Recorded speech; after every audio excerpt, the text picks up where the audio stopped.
Krishnaya Bhutale Srimate Bhaktivedanta Swamini Namine Namaste Saraswati Deve Gauravani Pracharani Nirvisheshunyavade Varshattare Sharani Panchagalpadaru Vishwakripa Sindhubhyo Vachipatitanam Bhavanebhyo Vaishnavebhyo Namo Namaha He Krishna Karuna Sindhu Deenabandhu Jagatpate Gopesha Gopika Kanta Radha Kanta Namastate Tapta Kanjana Gaurangi Radhe Vrindavaneshwari Vrishabhanu Suti Devi Pranamami Hari Priya Jaya Sri Krishna Chaitanya Prabhu Nityananda Shri Advaita Gadadhara Shivasari Gaura Bhakta Hare Krishna Krishna Krishna Hare Hare Hare Rama Rama Rama Hare Hare Kojan Aruhya Kavita Shaka Vande Valmiki Kokilam Ramaya Rama Bhadraya Ramachandraya Vedase Nathaya Raghunathaya Sutaya Kote Namaha. So today we will discuss an interesting subject, the subject of Ravana. In the Valmiki's Ramayana, Valmiki Maharshi conveys clear messages. There are no ambiguity. But by the whole principle of drishtikon, perception gives rise to many opinions. सत्य एक है, दृष्टिकोण अलग अलग है. And therefore, many people want to see some greatness in Ravana. I was doing some research on this, and I saw one person with a Vaishnava tilak. He is claiming that actually whatever people say about Ravana is all wrong. The very reason Ravana kidnapped Sita Devi because she was the daughter of Mandodari. And he knew that Sita Maya had to go through all the troubles and challenges for Vanvas. And therefore he gave her great facilities in Ashoka Vatika, in his own garden. And then if you read the commentary, read the comments of people, they sounded more reasonable than the speaker. They said if the Ravan wanted to give that facility, why not keep her for 13 years? Why only last 10, almost like a year or little less? What kind of logic is that?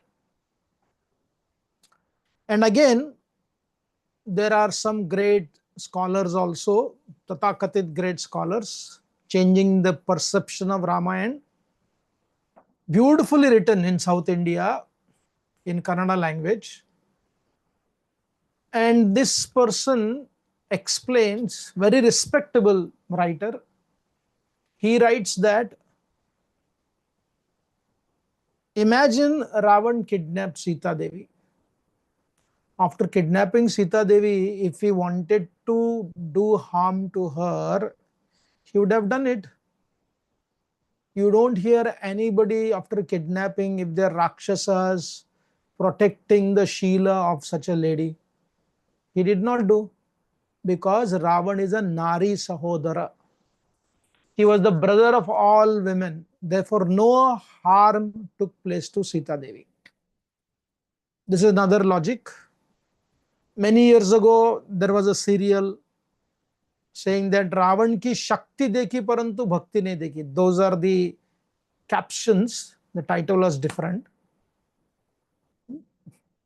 And recently there was very nice Ram drama on Lord Ram, Hamare Ram. The intentions were good. They were not leftist, they were not liberals in regards to their their affection to Lord Ram. But what it turned out to be more of proving the greatness of Ravan. They are not making him that he had not done the crime of kidnapping Sita. They have not removed those stories. But some or other they are trying to prove that how he was a great Brahmana at the time of death. He gave message to Lakshman. He came as the Brahmana for inaugurating the bridge where Lord Ramachandra and his army had to cross over, and actually creating a conflict between Shiva Bhaktas and Ram Bhaktas. Ramayana is all about Vaishnavas speaking ill about Shiva Bhakta. And some people in South India, one of the political party, they wanted to prove that how Ravan, they filed a case also during the Ramayana serial telecast, saying that how Ravan, being a South Indian, has been harmed by the North Indians. Ram is North Indian, Ravan is South Indian. They tried to make the caste battle also, but they realized that Ravan was a Brahmin. So imagine whether it is people with the good intention, people with political intention, people who want to have the concept of Daiva sab kuch, sab unki ichha hai, everything is happening by the will of God. Therefore, Ravana was simply playing a part of his drama. Therefore, there is no need to find faults in him eventually. So, when we study Valmiki's Ramayana and the corollary scriptures also, as I said before, none of Dharma Shastras are independent of each other. They are all interconnected. So, when we go back and see the origin of Ravan, yes, Ravan was basically Jaya and Vijay, one of the Ravan and Kumbhakarna were Jaya and Vijay in the Vaikuntha planet. The Bhagavatam narrates this story. In the third canto, briefly explains, seventh canto talks about how Hiranyakashipu became responsible, causing so much of havoc. Prahlad Maharaj came, Lord Narsinghdev ripped him off, right? He killed him. So in these two episodes, also in the Mahabharata, in the Vishnu Purana also, it is explained that Jay and Vijay offended four Kumaras. When four Kumaras were visiting Vaikuntha Loka, they were stopped at the gate. The four Kumaras were stopped by these two gatekeepers of Vaikuntha planet, Jay and Vijay. Did not allow them to go inside. And the four Kumaras were extremely offended by seeing the misbehavior of these two people living in Vaikuntha planet. They were very upset and they cursed them also. Now the question is, how is it possible those who are living in the Vaikuntha planet can be cursed? Then there was a debate amongst many Vaishnavas saying that how nobody can fall from the Vaikuntha planet. Jaya Vijayas were not inside the Vaikuntha planet, they were at the gate. From the gate they came down. Looks very flimsy argument, because the Bhagavatam explains that the gates are there in this world. Why do you need door? You need door for dvandva, bahar ke or andar ke. But in Vaikuntha planet, doors are meant for decoration. There is no dirt, but you have the service attitude. Right. So therefore, the land where there is no dvandva, you cannot have outside and inside. Yes, Yudhishthira Maharaj also raised this question about how is it possible, the great Narad Muni, somebody can come down from the Vaikuntha planet. I cannot take it. Doesn't make any sense. Narad Muni simply narrated the story of Jai Vijay coming down as Hiranyakashipu and Hiranyaksha, Kumbhakarna, Ravan, Shishupal and Dantavakra. The technicality was kept aside. The focus was on the story. And when Lord Narayan pacified the four Kumaras, saying that I approve of your activities, your curses, and he said it was anticipated, it was accepted, because these two gatekeeper Jaya and Vijaya had offended Lakshmi Devi also. The Bhagavatam explains. And after pacifying the four Kumaras very nicely, Lord Vishnu giving his darshan, pacifying them, they were so mesmerized by Lord Narayan and they went away. Now Lord Narayan comes to these two gatekeepers and interestingly explains to them, do not fear. The Lord is assuring the two gatekeepers, Jay and Vijay. He said, I have the power to counter the curse. But it is my will that this should happen. Why it should happen, why it should not happen, one may not get into the detail. But there is a clarity. It doesn't matter where you are. If you are offending the guest of Lord Narayan, a devotee of Lord Narayan, the highly elevated living entities like this four Kumar Vipras, then what will happen? Even though the Lord is not angry and therefore is saying, do not fear. He told these two gatekeepers, do not fear, but do not fear does not mean you are free from the consequences. This is the foundational principle.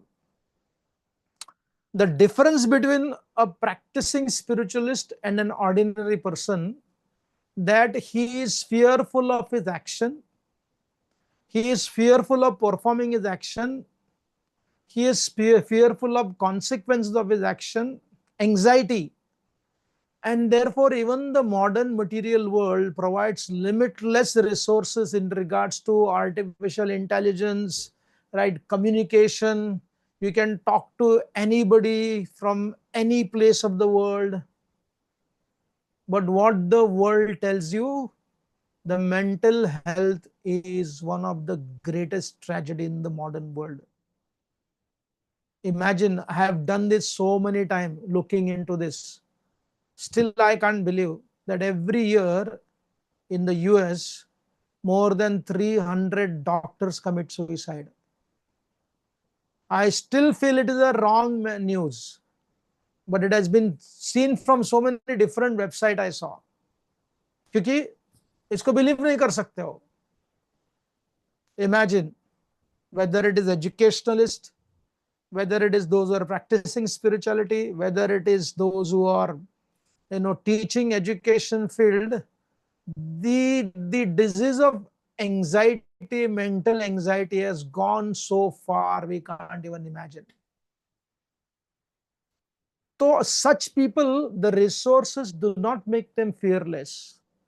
They are not given the assurance of the fearlessness also. Rather, people make them get scared. To such an extent, right, even the best of these smart human beings are falling to the trap of internet arrest. Recently, I know one story where somebody, know them very well, they lost huge money. A smart person, highly educated, dealt with big companies, lost lots of money because of this arrest. तो जो डर है ना, वो बहुत ही खतरनाक होता है. And one thing Lord Narayan did to these two gatekeepers, it is so profound. He said, do not fear. You do not fear. It is my desire. You are ordained to go down. And he said, Sambrahma Yogena Nistriya Brahma Helanam. Because you offended the Brahmanas, like four Kumaras, now you practice what is Sambrahma Yogena. Yoga Shabda ka upyog hua hai. The third canto Bhagavatam explains the yoga has been used. It means what? Cultivating bewilderment, anger as the process of meditation for as many lives, 3 lifetimes, complete forgetfulness of the Lord. Now I was looking, I also asked some scholars of the Bhagavatam to find the exact references in regards to where it is mentioned in the Shastra. Lord Narayan giving choice to the two gatekeepers. Do you want 7 lifetime in my memory in the material world, or 3 lifetime complete forgetfulness of mine? क्या चाहते हो आप? It's a beautiful concept, right? But we couldn't find in the Bhagavatam. In the 7th canto, when the Vishnu Dutas came after killing Lord Narsinghdev, killing Hiranyakashipu, Prabhupada writes in the purport. That is one reference is there, giving the choice of 3 and 7. Right? Yes, of course, we can always quote that. But if somebody asks, where is the Shastric reference? If you have somebody else, please share it in this group. Right? So that reference is there. It makes all good sense, because what was the benediction and disciplinary given by Lord Narayan? Now, what we learn, very important principle for practicing spiritualist, is that the crime, the consequences of the crime will not go away. The assurance to handle the crime might be given by Lord Narayan. The laws of Lord Narayan, the laws of Lord Krishna for non-devotee and devotee, the laws will impact. But the ability to handle the law for a spiritualist will be different. That is the greatest difference between understanding Dharma Kendrit Shraddha, the Shraddha which is connected to Dharma, and Shraddha without Dharma. Therefore, this whole concept that it was a battle between Shiva Bhakta and Vishnu Bhakta, it falls apart to pieces.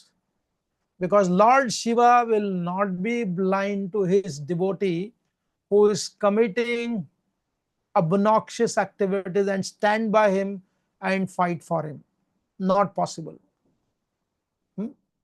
Similarly, Lord Krishna, Lord Narayan, Lord Vishnu, Sri Ramachandra would also not stand for their devotee.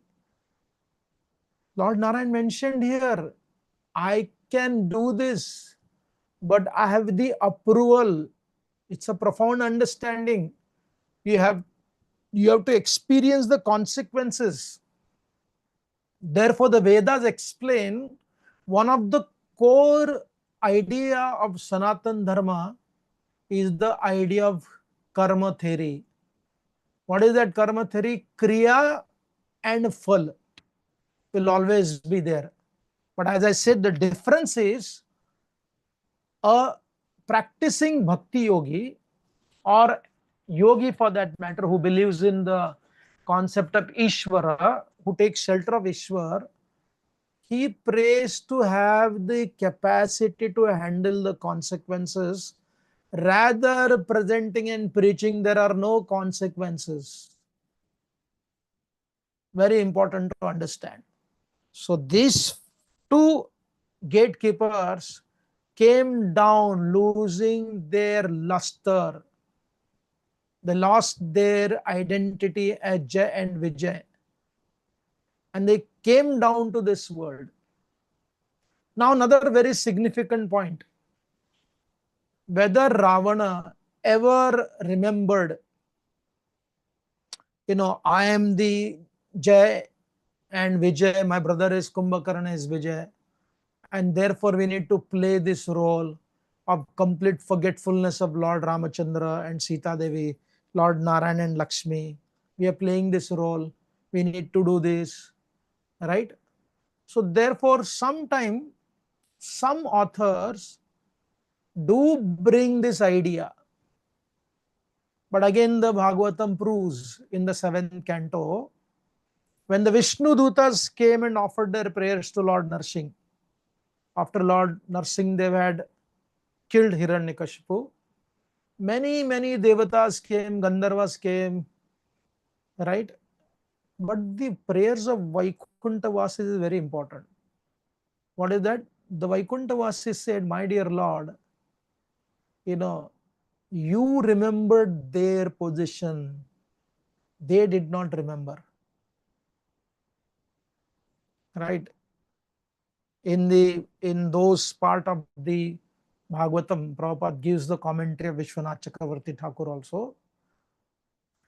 Lord went and sat on the throne created by Hiranyakashipu for himself,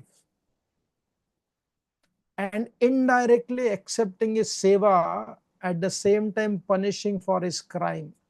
So Hiranyakashipu had a complete forgetfulness of his identity being the Vaikuntha Vasi. But Lord Narsingadev, he never forgot the identity of Jaya and Vijaya. And therefore, whether the story is there in the scripture or not about 7 options and 3 options, 7 options of coming in this world of complete remembrance, or 3 options of never remembering Lord Narayan, going back as early as possible, the Jai Vijay were smart to know that even if we completely forget Lord Narayan, it is better to choose that benediction of complete forgetfulness of the Lord, but going back to Lord in 3 lifetimes. That option was given to them. That option is not there for everybody. And 7 life complete remembrance.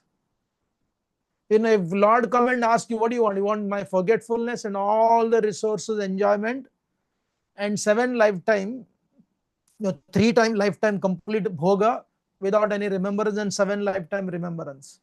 We should choose remembrance because we don't have a guarantee of what will happen to us. It was the assurance given by Lord Narayan to Jai Vijay, so it didn't mind what they will do, what obnoxious activities they would do. They had to be born as Rakshasas, in this planet and beyond also, and complete forgetfulness. Yes, Valmiki Ramayana, in a very subtle part during the battle, not even 1 verse, that is seen by the Vaishnava commentators as if he would feel, maybe I should surrender. Nahi.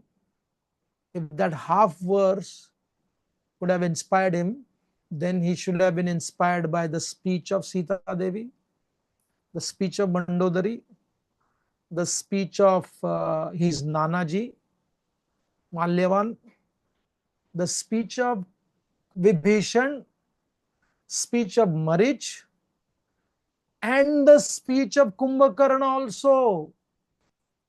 All of these Rakshasas, those who were extremely loyal to Ravan, they would do anything and everything for Ravan, like Kumbhakarna, like Marich. They warned him about the identity of Lord Ram, but he always considered him as an ordinary person. Just before the battle began, one of the great lady who was supporting Sita Devi in the Ashoka Vatika, she told her, I think her name was Sarame, she told, my dear Sita Devi, she had all the information of what's going to happen. She told, Ravan has been advised by so many people, but what can be done? The Mrityu Kala has basically obsessed him in his mind. जब मृत्यु किसी को पकड़ लेती है इसके अंदर, so therefore what happens? One cannot understand anything, therefore he will lose his life for sure.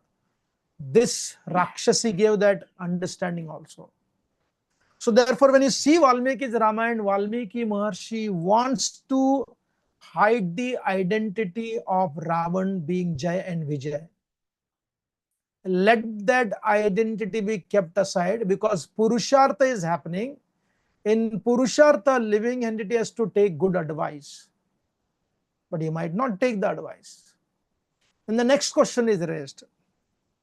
If everything is predestined like Ravan and Duryodhan, then what is the point in advising people, those who are doing all kinds of nonsensical activities?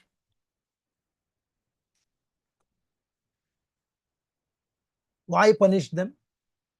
Why discipline them? Why control them? Because you cannot change them. They will do everything what they are predestined to do. Just like Ravan, just like Duryodhan, just like Shishupal, right? Then again, there is a distinction between this full-fledged Rakshasas who were known to be Rakshasas, may not be during when the drama was happening, but the Devatas knew, right? So therefore, using their story trying to justify adharma is not the purpose of the Shastra. The purpose of the Shastra is to prove, imagine what happens when you do not agree to follow the Dharmic principle. You will be destroyed. You will lose everything. That is the purpose. And therefore, Shastras use certain characters to be stubborn, to be adamant, to be resistant to the reality. But the consequences, what the Shastra shows is, they will be eliminated and destroyed. Therefore, Sita Devi, in the Valmiki's Ramayana, when Hanumanji met, you know what she asked him? She asked him that, hey Hanumanji, my Ram, does he follow Purushartha and Daiva simultaneously?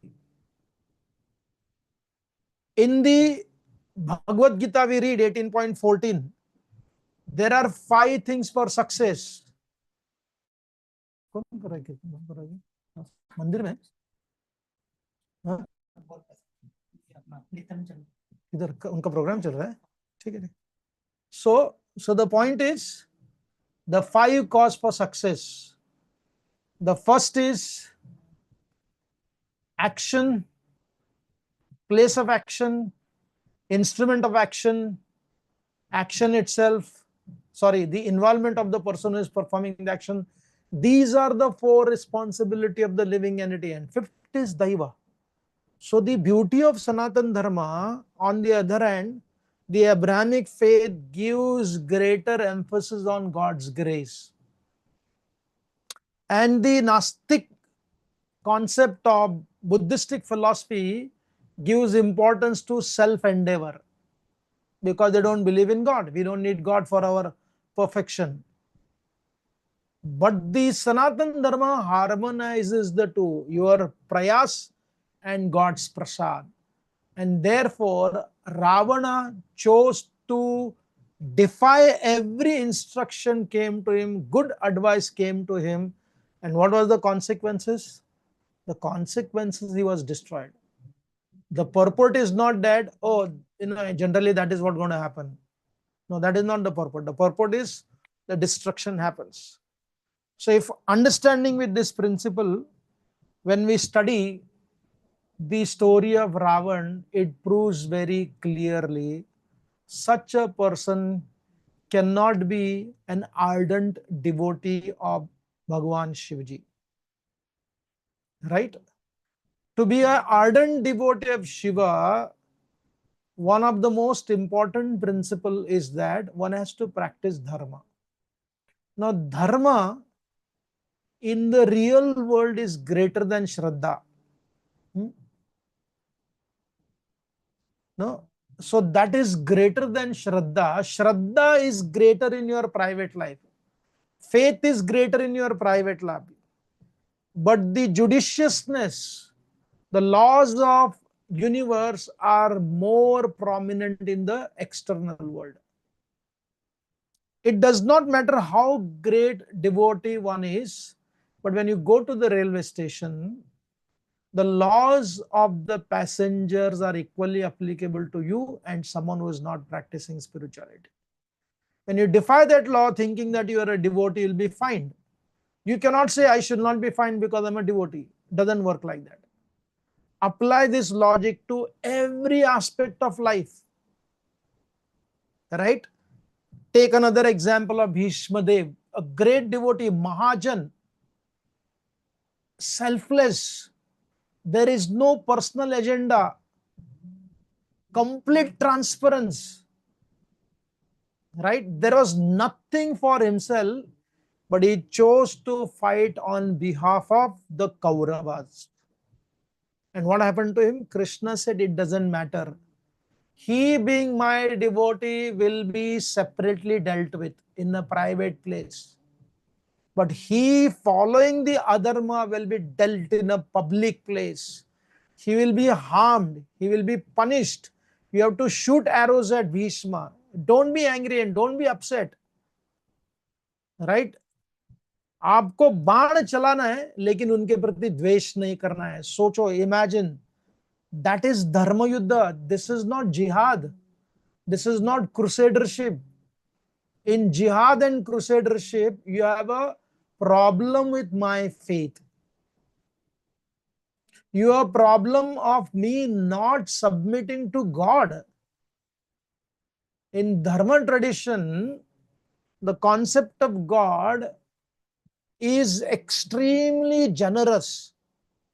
Right? What we sometimes call somebody is an atheist, Nastic, is not a Nastic. The definition of Nastic is totally different in the Vedas. Ravana was not a Rastik.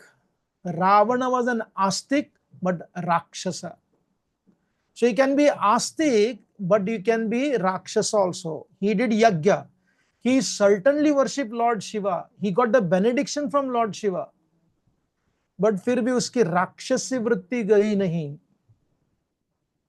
You know, very important to understand this principle. So therefore, when Ravana is introduced in the Ramayana, right, he is introduced as what? If you study the Uttara Ramayana, I will take one episode as much as possible.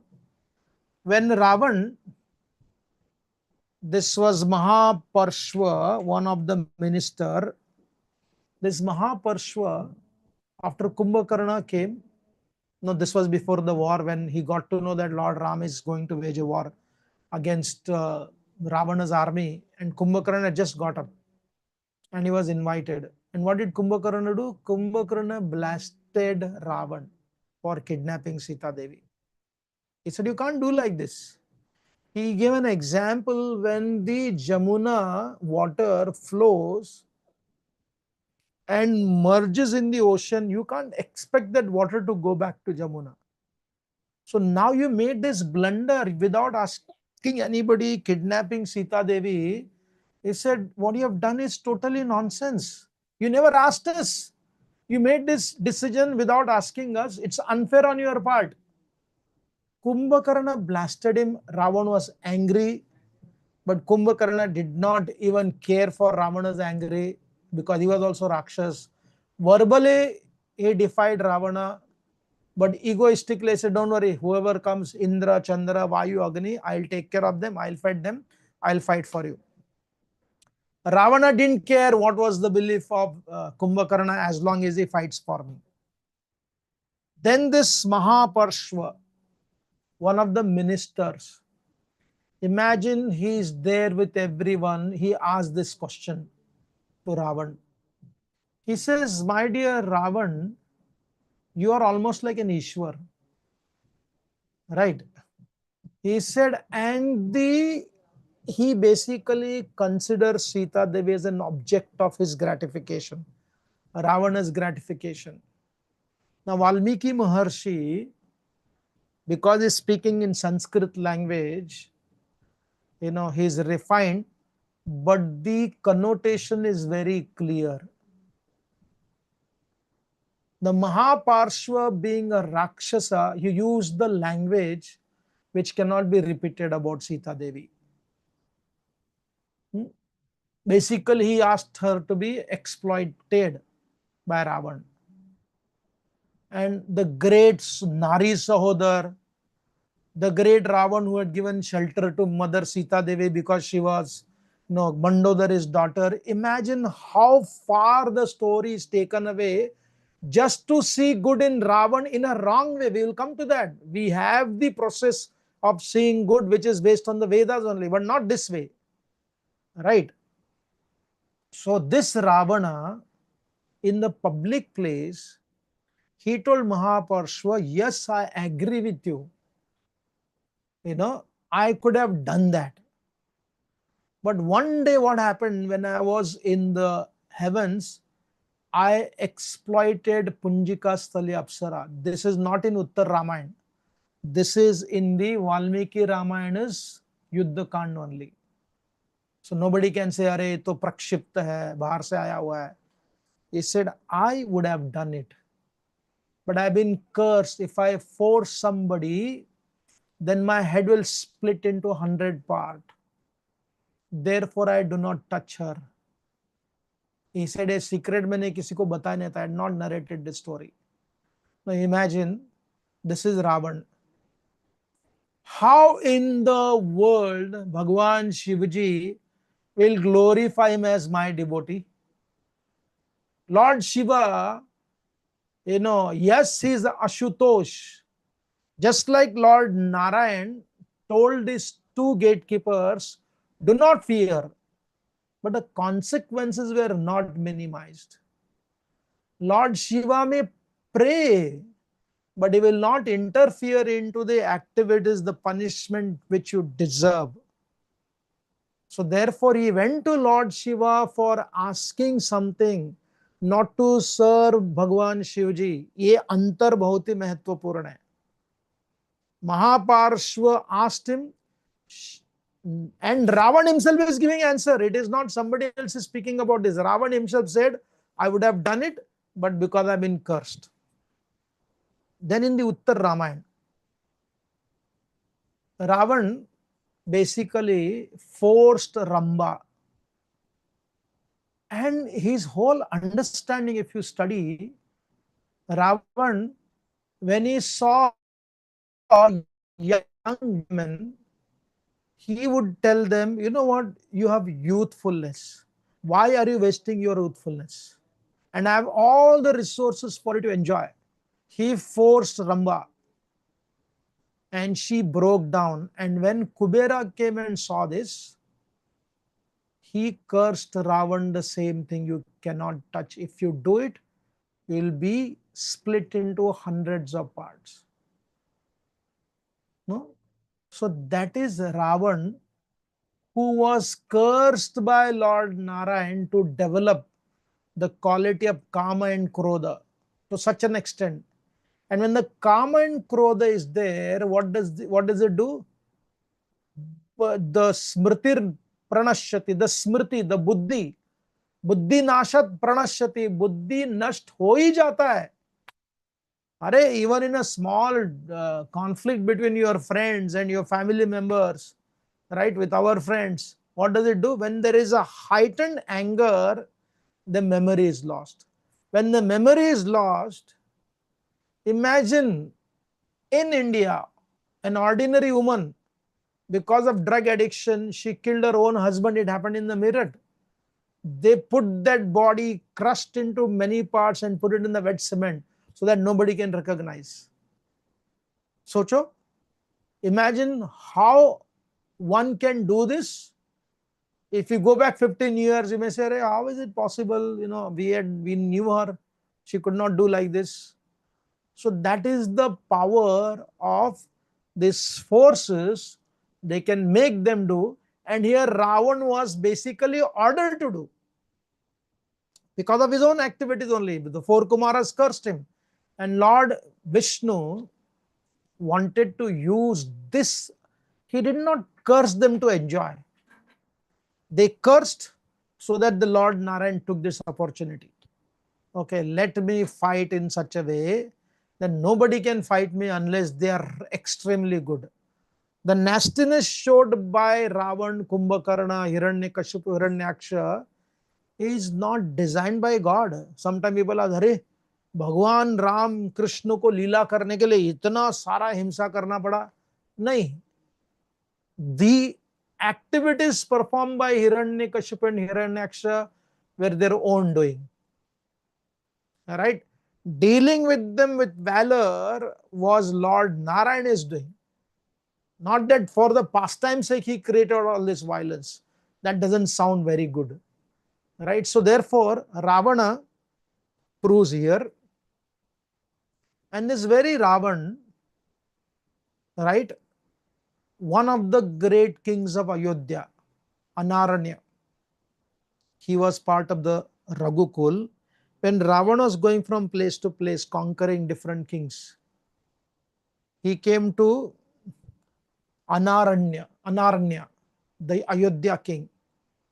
And he was a very powerful king, but Ravan was Ravan, being benedicted by Brahmaji and Shivji also. He had the power to defeat everyone. What he did with the king of Ayodhya, Anaranya, he insulted him. Not only defeated him, he insulted him. And he took great pleasure in insulting this great king. And as this king was dying, that is the Kula Maryada. In the Kula Maryada, it becomes the responsibility of the future king. Why Kula Maryada? For the kings it is.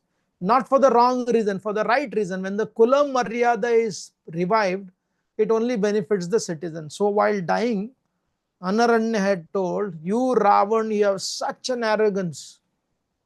Wait, one day, the great clan from the Ikshwaku Kula, he took the name of Sri Ramachandra, will come as a human being and he will kill you in your very place. And he left his body. Ravan did not care because he was so powerful. Then this very Ravan also, when he went to meet Lord Shiva, he offended Nandi. He called Nandi as a monkey. Right? He offended Nandi. And Nandi decided, okay, you called me monkey. One day, all the Kapis will come and they'll be responsible for your destruction. Monkeys are not valorous. Right? Unfortunately, with the monkey species, you don't find people showing great sympathy and compassion. People will keep dogs in their homes. People will keep cats in their homes. People will keep parrots in their homes. Right? Sometime the scripture, even Sita Devi said, when you see a monkey in the middle of the night in your dream, it is not considered as very auspicious. Nothing to slander that living entity, but some or other, their life is not glorified to such an extent. Some people will keep it to make money out of the monkey also. So this Nandi cursed him that, wait, my dear Ravan, that this very Kapis will come and they'll be responsible for your destruction. It didn't mind for him. And Ravan tried to play trick with the Kailash. And then he tried to lift, trying to prove his power. Lord Shiva pressed that entire mountain where Ravana's hand got stuck for a long, long time. When he became humble, at least for some time, when he came out of that, he begged forgiveness, but he also asked benediction. And Shivaji gave benediction to him. The benediction was again connected to simply being fascinated by ordinary material things. Long life. Nobody should kill me. Yes, Ravana did tapasya for 1,000 years to please Lord Shiva. But the purpose was not purification, but power, to develop more and more and more power. Right? Whether it is Punjikasthali, whether it is Ramba, whether it is Nandi, whether it is Anaranya, or whether it is Vedavati. Vedavati, the story is there that Vedavati was also mistreated. She was waiting to fulfill the desire of her father, who wanted that Vedavati should marry Lord Vishnu. That desire was not fulfilled. She was trying. Ravana came and tried to harm her. He did not abuse her, but he was planning to. So she cut off her hair, and through her hair only, she decided to give up her body and come back again and marry that same Lord Narayan Vishnu and become responsible for the death of Ravan. How many examples do we need? And this very Ravan, he was not always Ajay. He was not always winning the battle everywhere. He had a battle with Nivata Kavachas, the same Rakshasas. Eventually, our Arjuna fought and defeated them. Ravan could not defeat Nivata Kavacha completely. There was a truce made by Brahmaji. And Brahmaji made a point to Ravan. He said, when there are two people coming together, they share their resources with each other. Brahma ji ने बोला, रावण ने क्या सोचा? What did Ravan think about it? Right? Now let us come where Ravan fought with Vali also. He tried to fight Vali. When Ravan came to fight Vali, Vali was doing a Sandhya Vandan. उसको तो उपनयन संस्कार भी हुआ था. You know, there is some misunderstanding that Upanayan Samskar is only meant for the Brahmins. It was there for everybody. It's there in the Manu Samhita, it is there in the Mahabharata. It's one of the powerful sanskaras for reviving one's education and being connected to right understanding of the education. Upanayan Samskar. Increasing gratitude, increasing wisdom, increasing knowledge also. So Vali would do every day. And when Ravan came to attack, when he was doing his Sandhya Vandan, Vali captured him, grabbed him with his left shoulder and controlled him, and he dragged him to all the four oceans. And he completed his Upanan Sandhya Vandan when he came to Kishkinda Kshetra. He said, tell me, who are you? He asked Ravan like that. Another very interesting principle we learn. In this world, nobody is indispensable, however great they are, however great country. Every country, however great it is, a superpower will have a super hole also somewhere. A khokla, right? China is a powerful country, but there are predictions about how at some point of time, because of the communist regime, it is becoming khokla, hollow inside. And we see the great country of America also being tormented by the woke culture, leftist ideology, the family system which is broken completely. They have the army power which is 25 years ahead of anybody else. But there are so many principles which are trying to destroy. So therefore nobody, even Ravan, people may not say Ravan was not invincible. Vali should have destroyed him, but again, he did not do that. And Ravan made a friendship with Vali. I'm giving you a hint. What did Brahmaji say? Brahmaji said, once you become friend, you can share each other's resources. As a Rakshasa, Ravan understood completely differently. His mindset was like that only. What did Ravan understand? And he told Vali, he said, you know what, I want to make friendship with you. And they had a proper yajna to have a truce between each other. And the condition of their vrata was Dara Putra Puram Rashtram Bhogachadan Bhojanava. Imagine, Dara, we will exchange our wife. Putra, children. Puram, their town. Rashtram, Bhogachadan Bhojanam. He said, we will enjoy. Right? Sarvameta Bhaktam Paripacha Parasparam. That we will enjoy all this Parasparam. So Ravan, using this principle of liberal interaction, where the concept of loyal relationship was destroyed by Ravan, and therefore Vali unfortunately accepted for this. He could have said no. And therefore, sometimes people accuse Lord Ram why Ramachandra did not accept the Sharanagati of Vali. Vali was not Rakshas. In fact, Vali asked Ram when Ram shot him from behind. The reason is given that Vali was not Rakshasa but misguided person. He would have told Ram, I can easily manage Ravan. I can easily manage him, no big deal, I'll bring your Sita, why you worry? So what Ram would be doing, Sri Ramachandra would be doing, taking help from the very person, Vali, who was doing the same crime like Ravan, kidnapping somebody else's wife. Vali had kidnapped the wife of Sugriv, who was like his daughter. And Ravan had kidnapped so many people's wife, including Sri Ram's wife.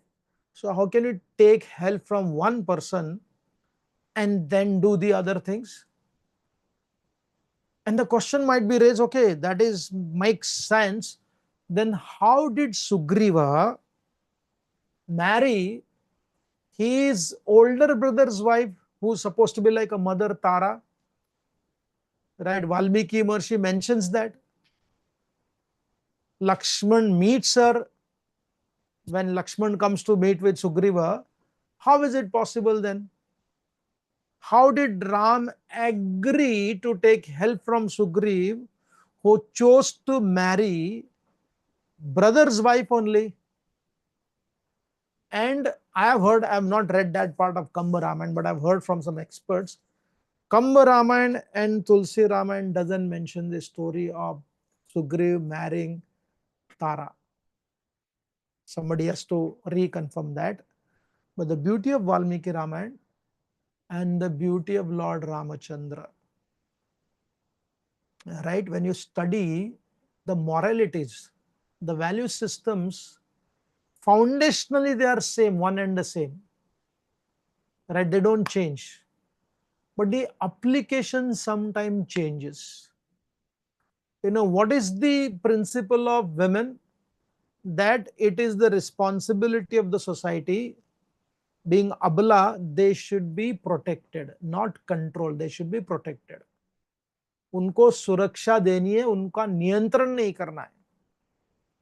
That is the underlying principle. So in Ayodhya, the widows could be living on their own, living in the ashram also, because there was a safety all over. Nobody could touch them. The suraksha was there. In Kishkinda Kshetra, if you study the culture of Kishkinda, that any single woman, whether she's a widow, whether she's unmarried girl, whether her husband has left her, immediately other people would try to kidnap. A single woman was never protected. Therefore, even though Tara was a widow, in Kishkinda Kshetra, in those time, those situation, Lord Ramachandra silently approved that marriage because that gives rise to protection to Tara. And therefore that Tara is supposed to be remembered. She falls into the category of Panchakanya Pratasmaret. Usko smaran karna padta hai. Therefore, trying to twist the stories away from Valmiki Ramayana, trying to prove something else, changing our drishtikon, like many of these people do that. Oh, Ramayana mein ye bhi hai, Ramayana mein wo bhi hai, वैसे भी कर सकते हैं, वैसे भी कर सकते हैं. No. When you see how Valmiki Ramayana does it so beautifully, one can understand. So Ravan, even though he was a Brahmana, but he used the skills of a Brahmana to do Tantra, to get benediction from Shivaji. But his devotion was not necessarily good at all in regards to worshipping Lord Shiva. Therefore, there was no bhakti, there was kama, there was no dedication, there was exploitation, there was no proper kingship. Right? It was a powerful dictatorship where only one opinion was followed. And therefore, when Vibhishan came to Ravan and he told him once, twice, and thrice, in one place, Ravan did not invite Vibhishan for a public meeting, knowing very well that Vibhishan will speak the truth.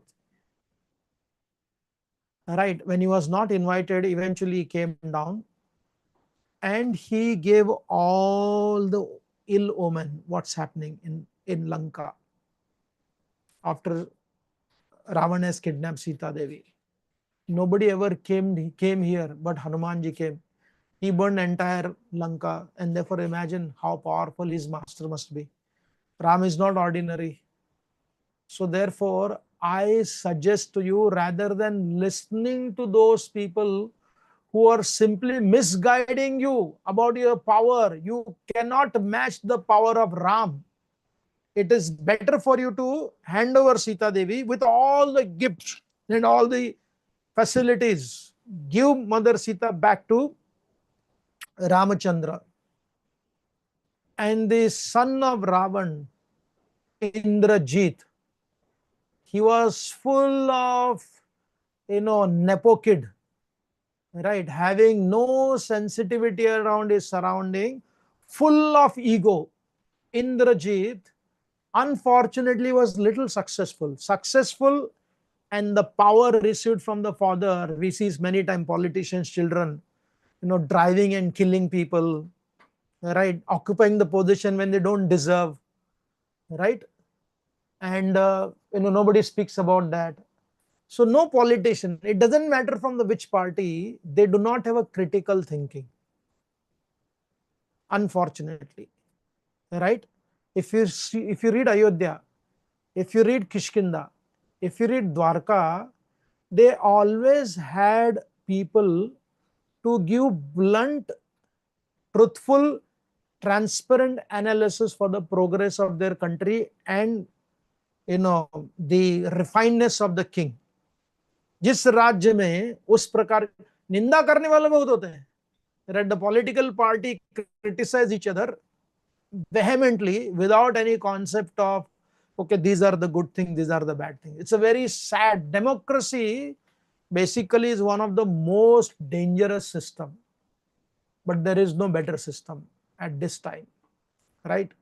But it is the most dangerous system. Neither Socrates, neither Plato, neither Aristotle, neither the philosophers of West, nor the great teachers of Bharat ever accepted this concept because it creates such a disruption, unfortunately. But Vibhishan, being a brother, he was such a well-wisher. They did not invite Vibhishan, but Vibhishan great crashed and conveyed Ravan what he should do. But the son of Ravan was full of boastfulness. He spoke ill about his uncle, Vibhishan. But Vibhishan was no less. He had decided now, once and for all. The language Vibhishan uses against Indrajit is extremely courageous, full of valor. He treats him like an ordinary child. And hearing that, knowing that Ravan was extremely egoistic, he came down from his asana. Right? Valmiki Maharshi hints. He wanted to kill, but because he was brother, Vibhishan gives that hint when he meets with Lord Ramachandra. Ravan kicked his brother on his chest. And by kicking Vibhishan, he basically destroyed his good fortune. अपने लक्ष्मी को,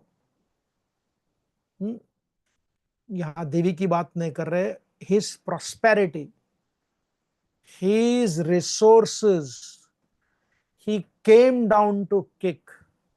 And when Vibhishan had already decided, if I cannot, right, I will keep trying my best. Like if you go to Cambodia, the tour guide, sometime they say, अरे आपको betray नहीं करना चाहिए विभीषण जैसे. Even one of the great, I love him, you know, the major the captain, Gaurav Arya, right? He considers Vibhishan to be the traitor without understanding the Ramayana properly. Right? Vibhishan is not a traitor. He didn't want to go. Ravan kicked him out. And then Vibhishan decided, I'll have to go, to my own place. He decided to come to Lord Ramachandra, not go to Ramachandra. You go to place away from your home. When you go away from your home, that is going. When you come back, it is like when you come to your home. So Vibhishan came and he took shelter of Ramachandra, and the activities of Vibhishan were approved by Kumbhakarna also. Because when Kumbhakarna came to the battleground causing havoc, because he's a Rakshasa without any vision, right? He was destroying so much. He told Vibhishan, when he met, he said, Vibhishan, stay away. Don't come in the middle of this war. Because you'll be the only one who will be there to perform last rites for Ravan and me. वो जानता था कि even though he has left, he has not given up his relationship with us. He's only accepted the relationship, more value to his dharma, by taking shelter of Sri Ramachandra. This was known to Kumbhakarna indirectly, therefore he wanted Kumbhakarna to live. See, Kumbhakarna was basically dismantled. Ravana's Nana, Malyavanta, he conveyed to Ravan. And you think Ravan listened? He did not listen. He was angry. He said, he accused Malyavan, saying that I think you are party to the enemies. Any good advice given to Ravan, he would not listen. And what to speak of marriage? When Sita Devi was, the first introduction of Sita Devi was given to Ravan by Shurpanaka, Ravan came and marriage convinced him about the greatness of Ram. What he has gone through, he said, go back. Who told you? Who is your enemy is telling you this? Ravan goes back. First time he goes back, again Shurpanaka basically completely brainwashes, the double leftist ideology she gives. And Ravan comes and tells her, look, now you just follow what I say. Don't give any advice. If you do not follow, I'll kill you. Yes, Maricha agreed. Again, his Rakshasa Vritti also came down. He served Ravan and died. Now, all these things are his own people. There is nobody outsider who is envious of Ravan. Their own people. After the death of Ravan, the wives of Ravan, right, they come and they glorify the power of Ravan. But they also say, but you are ultimately killed by a human being. How insulting it is. And then Mandodari comes. And if you study the outburst of Mandodari, it is one of the most profound analysis by a wife. She is loyal, but more than loyal, she is dharmic. And her dharma does not destroy her loyalty. And her loyalty does not destroy her dharma. On the other hand, the daughters of Jarasandha, when Krishna, Kamsa's wives, right, they come and complain to Jarasandha because they were daughters of Jarasandha. They did not appreciate the purpose of Krishna killing Kamsa. They were blindly attached to Kamsa without the concept of dharma, and therefore they accused Krishna.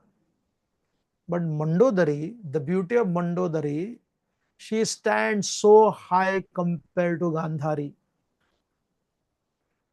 She stands so tall in regards to so many other people that Mandodari, she comes and she reminds Ravan, who was dead there, about all the warnings she had given.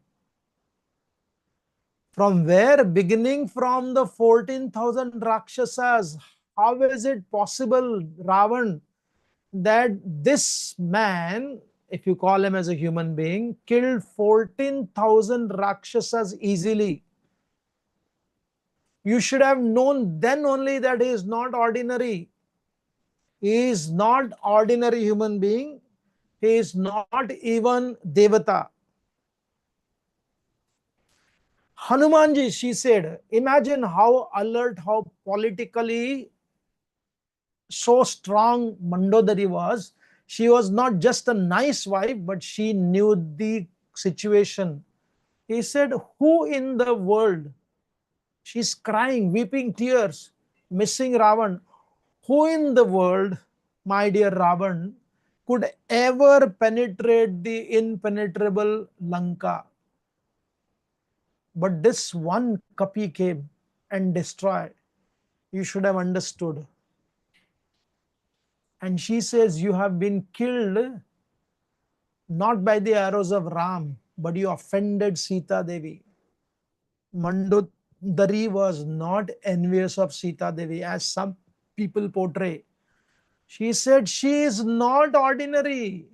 She is the Devi of the Devis. She is Mahalakshmi. Right? So therefore, because you offended, in the Bhagavatam, when Mandodari comes and cries, she told, you are not killed by the arrows of Ram. Basically, you are killed by the tears of Sita Devi.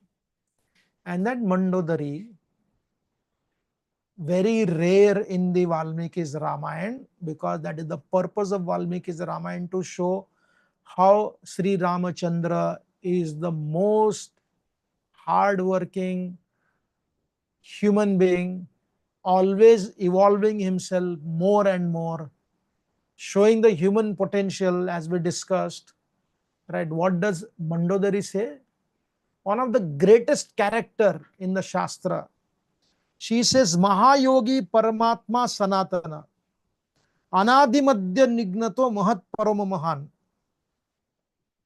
Shanka Chakra Gadadara, no? Rupamastaya Vishnu Satya Parakrama. She had a clear understanding of Lord Ramachandra being not an ordinary person.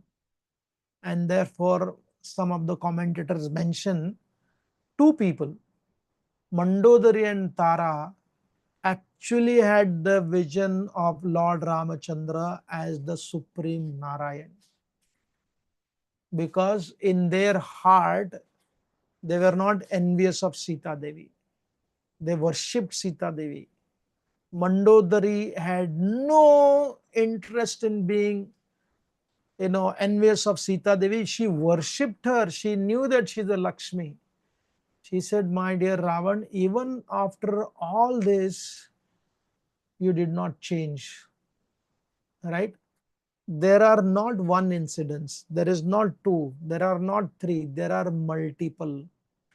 After all this, if you consider Ravan to be great devotee of Lord Shiva in that particular lifetime, just because he worshipped twice Lord Shiva for certain benediction, there is something wrong in our understanding of Sanatana Dharma. Then the question is raised, then how is it possible that Ravan's Stuti, right? Ravan wrote the famous Stuti of Lord Shiva. That is the beauty of Sanatana Dharma. What he compiled, we don't have clear understanding which book it is mentioned. Shiva Tandava Stotra. It is so nice. So the followers of Sanatana Dharma, those who are worship of Lord Shiva, regularly recite, because the compilation is very profound. Right? Even though it is compiled by a Rakshasa, but the compilation is really good. So therefore they accept the compilation, but do not accept the character of Ravana. Right? And as we discussed, Lord Narayan, knowing very well his position, And Lord Narayan, knowing the position of the living entity, ultimately, it is full of knowledge, full of bliss, and full of eternality. From the Sanatana identity, Ravan is an eternal, you know, bhakta of Lord Narayan himself. But as Ravan, he is supposed to be completely forgetful. He will be instructed, he will be told to change for us to learn what happens when we don't change. So what did Ram did after the death of Ravan? Vibhishana was crying because he did not betray his brother. He extended his Sharanagati. He protected the future of Lanka. Lord Ramachandra told Vibhishan, Ramachandra there is described by Valmiki Maharshi, Samana Shoka Kakustaha, one who went through the suffering just like the family of Ravana. And Ravana's cremation was performed according to all the Shastras and also mentioned for the Rakshasas, for the Rakshas Kula, everything was done properly. Now, this is one very interesting principle. In the Dharmic tradition, it doesn't matter the person's background, whether he became a sannyasi or he died doing all kinds of obnoxious activities, the antim kriya that person gets, there is no difference between the two. Same mantras will be chanted, right? Same kind of ritual will be offered. The 13th day, 14th day, everything will be done for them. Not out of sentiments, because knowing ultimate reality. Unlike some religion, they do not provide the needed burial, needed cremation, thinking that we will not do that. But no, in Dharmic tradition, whether it is Ravan or Aurangzeb or Pakistani soldiers, the fundamental principle of the followers of Sanatan Dharma, yes, they're Rakshasas, they need to be punished, but of the punishment, destroying the last right, what they're supposed to deserve, cannot be taken away. If you take away that from them, then we are wrong. So as the practitioners of Sanatan Dharma, right, Shivaji Maharaj allowed, whether it is Afzal Khan or Aurangzeb, worshipping his tomb is a wrong thing by the followers of Sanatan Dharma. Giving money to maintain that tomb is a wrong thing. That should be done by the family member. Just like our Yudhishthira Maharaj was not, Bhimas were not very happy to provide the state resources for doing the Shraddha ceremony for the Kurus every year. This is one very nicely Mahabharata explains briefly, the commentary generally. So Yudhishthira Maharaj was providing from his personal money, right? And imagine Ravan can easily be glorified, but there are politicians. Forget Aurangzeb being a radical Islamist, yes, some people may glorify that, but as a human being also, from a political perspective, from a family perspective, whether it is father, he kept him for 8 years in the prison house as a Badshah. And Yudhishthira Maharaj kept his uncle Dhritarashtra, who was so destructive of the Pandavas, called him uncle. Did not give him the power, but gave him the respect. Aurangzeb did not do that, his father also. He kept his sister in the imprisonment, did not allow them to marry. Killed all his brothers. When Jaswant Singh died, his wives were brought to Delhi and Durgadas protected them. And the kind of destruction happened, after the Aurangzeb in regards to everyone who worked under him, whether it is a Muslim Sardar or Maratha Sardar or Rajput Sardar. Right? So therefore, it is so irony. But the point which I am speaking here, if a human being, unfortunately, out of stubbornness, want to see good in Aurangzeb in the life which he lived as, that is Brahm. That is very dangerous. Similarly, Ravan ultimately he is the associate of Lord Narayan in the spiritual world in his eternal position. But in his position as Ravan, you do not find a trace of Dharma. He has the power. Lord Ramachandra appreciated Ravan when he saw first time. He said, wow, I can make him the king if he follows Dharma, because he has the power to rule, but he is doing a misrule. Same thing Hanumanji also did it. So therefore, the followers of Sanatana Dharma, they use their buddhi in regards to understanding what is his identity and deal accordingly, and they use their bhava also with intelligence. They do not make Ravan Nari Sahodar. They do not make Ravan caring for Mandodari's daughter Sita Devi. They do not say Ravan is greater as a brother because he sacrificed everything for his sister Shurpanaka. He fought a war and Ram basically sent her to the forest, his own wife. Therefore, we want a son like Ravan, brother like Ravan. This is not the Dharmic tradition. And therefore, again, when we take shelter of Valmiki Maharshi's Ramayana, profound, poetic, significant, life transforming, and capturing our attention to beat our heart with Ram always, ever, in this life or any other life. Thank you for your attention.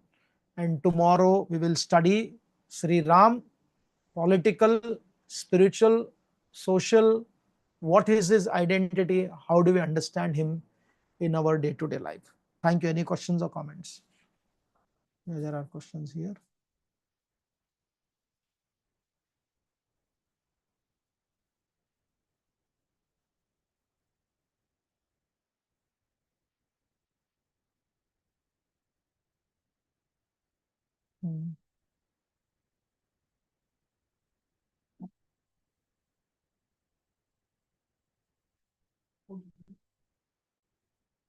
Yes, Ram की मजबूरी दृष्टिकोण था जो अग्नि परीक्षा को बावजूद उन्हें माता सीता का त्याग करना पड़ा.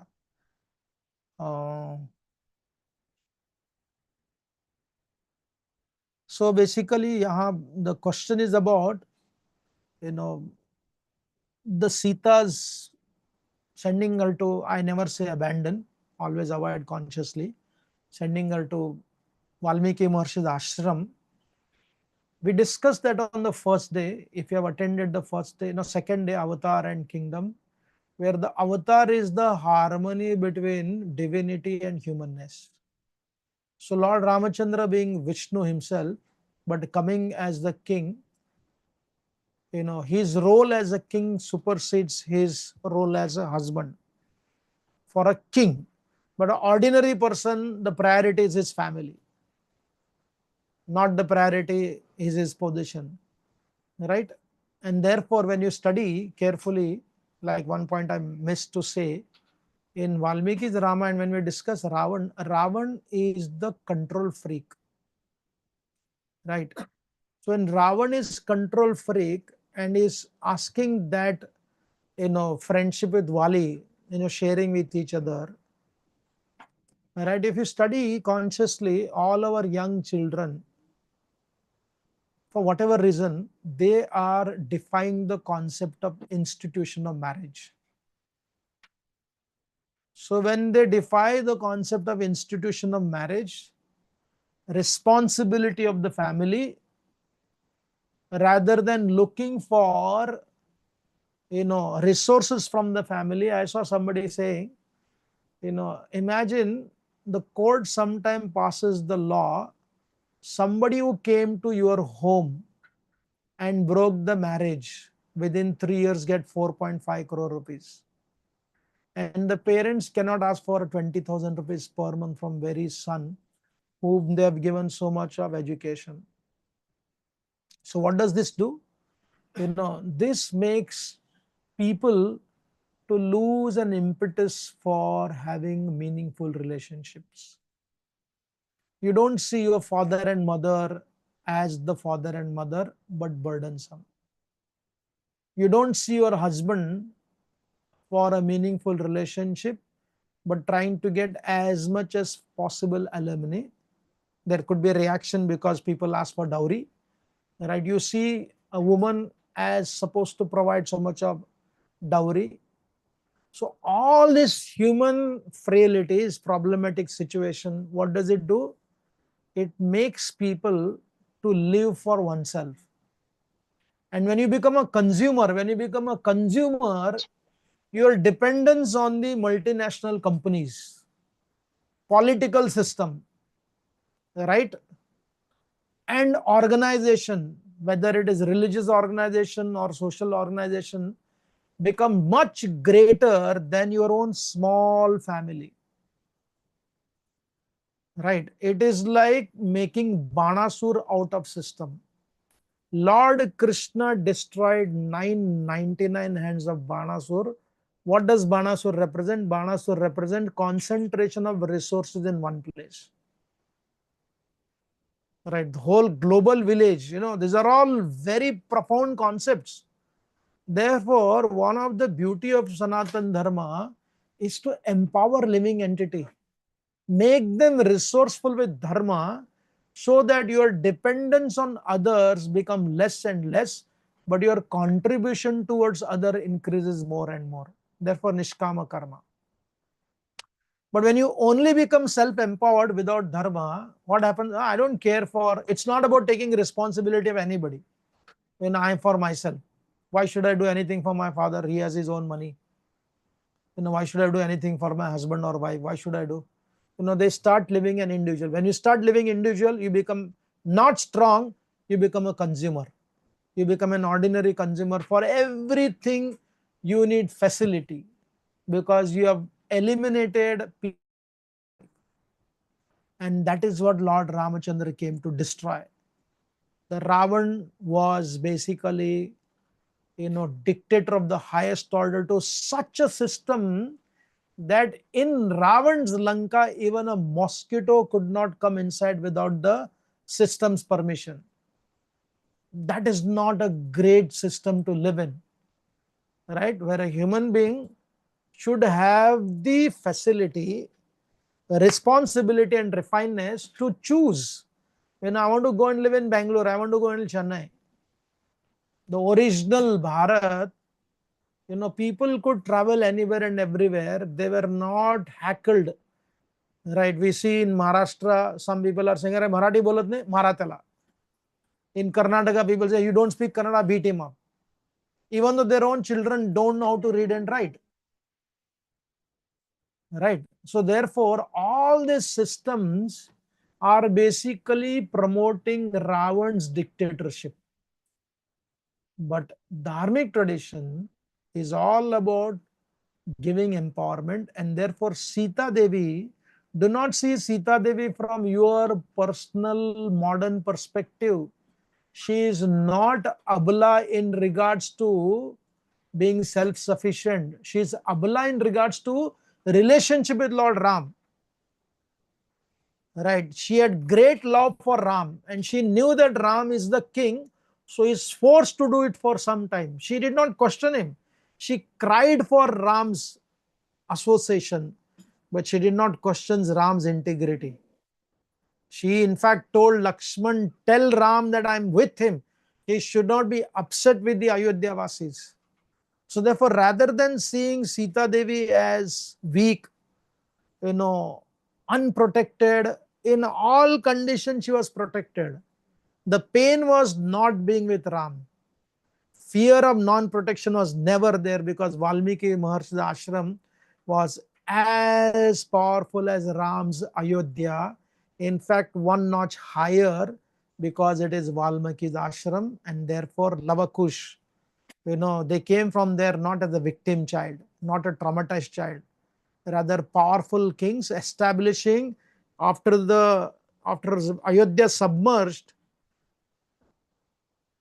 Kusha made his new kingdom. And what is that place? That was the place called as Dwarka. But Dwarka was known as Kushasthali. Bhagavatam explains that. And Krishna used that Kushasthali to build his new kingdom, which was used by Kusha. They were all extremely empowered people. So they knew the art of feeling pain because of separation in relationship, but not getting lost in their ability to execute their own swadharma. We'll try to touch upon this tomorrow, the important principle. We'll take one more question.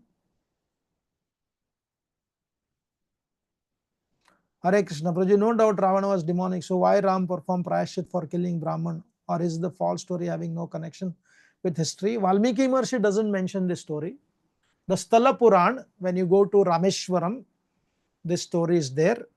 It makes sense because, again, the beauty of Sanatan Dharma is that even though someone is a Rakshasa, but he was born in the family of 7 Saptarshis, in the Pulastya Gotra. Pulasta's son was Vishravasa, and his son was Ravana. So therefore, he had studied the Vedas.